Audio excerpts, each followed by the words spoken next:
Bendiciones con todos. Tema 212, las verdades de la palabra de Dios. Hoy, ¿quién pues podrá ser salvo? Parte 1. Y utilizamos Mateo capítulo 19, versículo del 25 al 26, que dice lo siguiente. Sus discípulos, oyendo esto, se asombraron en gran manera, diciendo, ¿quién pues podrá ser salvo?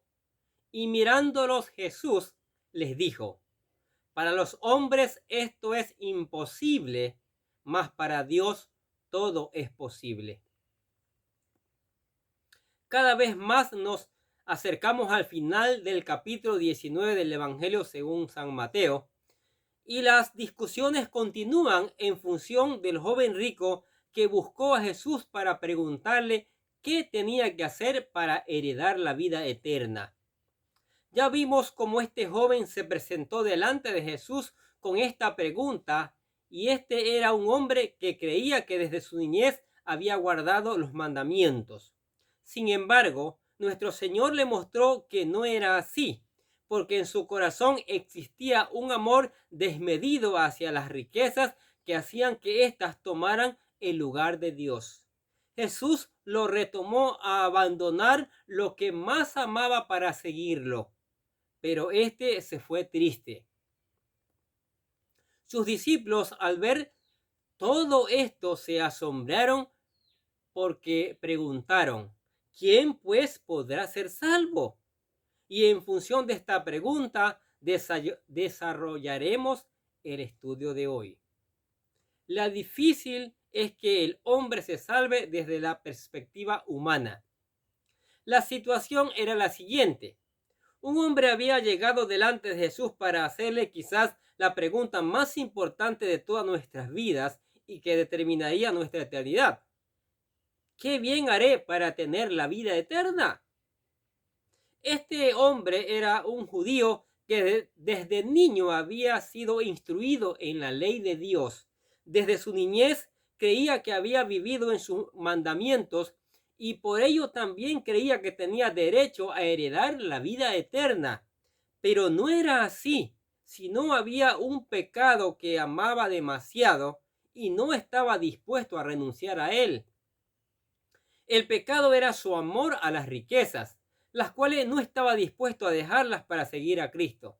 Por ello Jesús le dijo, de cierto os digo que difícilmente entrará un rico en el reino de los cielos.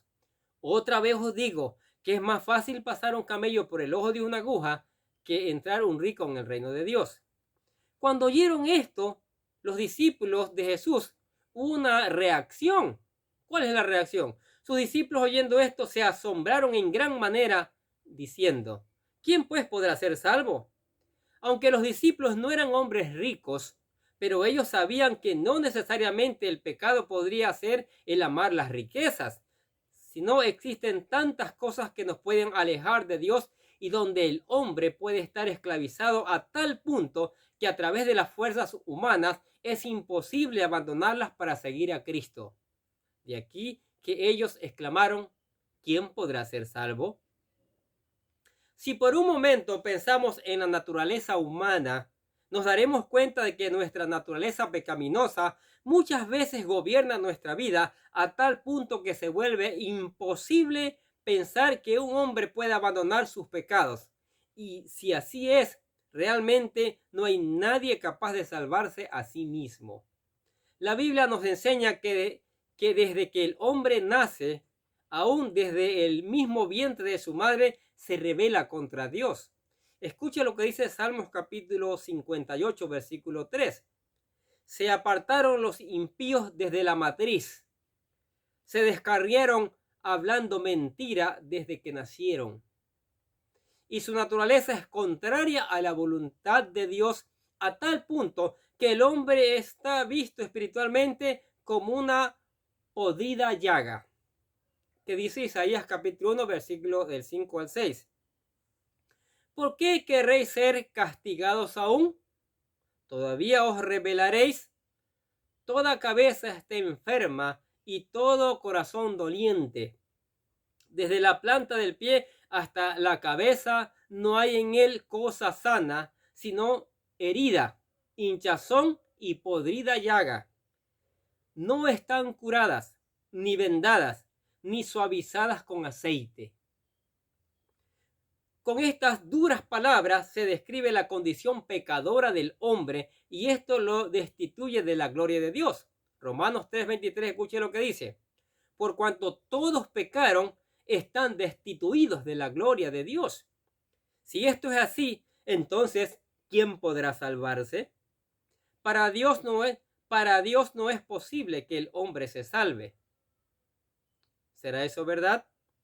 En otras palabras, los discípulos dicen, si al hombre le es imposible dejar sus pecados para seguir a Cristo y salvarse a sí mismo, entonces, ¿quién podrá ser salvo? No obstante, Jesús les respondió, para los hombres esto es posible, mas para Dios todo es posible. Para Dios todo es posible.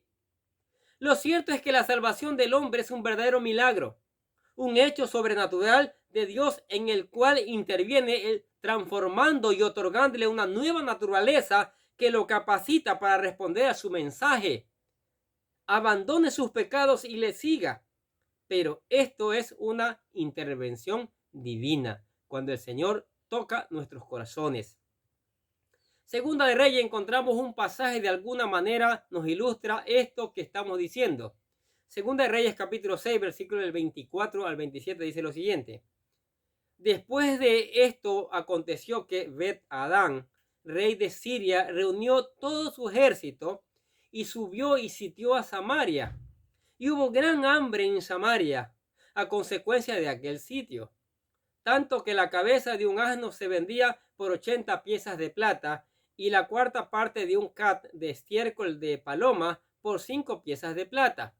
Y pasando el rey de Israel por el muro, una mujer le gritó y dijo, salva, rey, señor mío. Él dijo, si no te salva Jehová, ¿de dónde te puedo salvar yo? ¿Del granero o del lagar? Israel estaba sitiada, la comida escaseaba y el hambre amenazaba sus vidas. Pero cuando la mujer vio al rey, le gritó diciendo, una mujer le gritó y dijo, salve, rey mío. Pero el rey le respondió a una verdad que se aplica a nuestra realidad espiritual. Si no te salva Jehová, ¿de dónde te puedo salvar yo? El rey le decía que si Dios no la salvaba, mucho menos él, un ser mortal y limitado, también necesitaba ser salvado y solo Dios puede hacer eso. De igual forma, no hay religión u hombre de esta tierra que pueda salvarnos. Si el único que puede salvarnos es Cristo, mire lo que dice Hechos capítulo 4, versículo 12. En ningún otro hay salvación, porque no hay otro nombre bajo el cielo dado a los hombres en que podamos ser salvos. Esta es la verdad que debemos aceptar. El hombre no se puede salvar a sí mismo, porque sus propias fuerzas jamás logrará abandonar sus pecados para seguir a Cristo. Sin embargo, lo que tiene que hacer es correr a Cristo, hacerlo el Señor de su vida, para que Él le dé la fuerza para que las cadenas de esclavitud que le impiden dejar su pecado sean rotas y así puede vivir para recibir por fe la vida eterna. ¿Qué les parecen estas verdades de la palabra de Dios? ¿Quién podrá ser salvo? Por nuestra fuerza no podemos. Es por el amor de Dios. Es por la misericordia de Dios. Él mandó a su Hijo a sufrir el oprobio. Él mandó a su Hijo a ser clavado en una cruz, a ser despreciado por el mundo, a derramar su sangre, que es la que nos redime. Solo tenemos que tener fe y apropiarnos de esas verdades que están allí en la palabra de Dios, no en ningún cuento del mundo, sino en las verdades de la palabra de Dios. Busquemos al Señor con todo nuestro corazón. Dejemos que Él gobierne nuestra vida. Invitemos a Cristo a ser el Señor de nuestras vidas para vivir la vida abundante en la tierra y la vida eterna mañana en los cielos. Amén. Padre, damos gracias por tu palabra maravillosa. Tu palabra nos da sabiduría, conocimiento. Tu palabra nos bendice, tu palabra nos prepara, tu palabra nos aclara nuestra mente, nos dirige el conocimiento. Y eso es maravilloso, Señor. Y también te damos gracias por las bendiciones, por tu amor, por las cosas maravillosas que nos ha dado cada día, aunque nosotros a veces somos ingratos e infieles, Señor. Y te bendecimos. Y en tu nombre bendecimos a las personas que escuchan esta palabra. Que esta palabra pueda germinar, que esta palabra pueda dar frutos abundantes, que esta palabra pueda llegar a lo más profundo de los corazones de las personas. Que esta palabra, Señor, pueda germinar, impactando en las vidas. Y gracias por la oportunidad que nos das de hacerlos cada día. Oramos en el nombre del Señor Jesucristo con acciones de gracias. Y los bendecimos a ustedes, deseándoles que tengan un día lleno de bendiciones.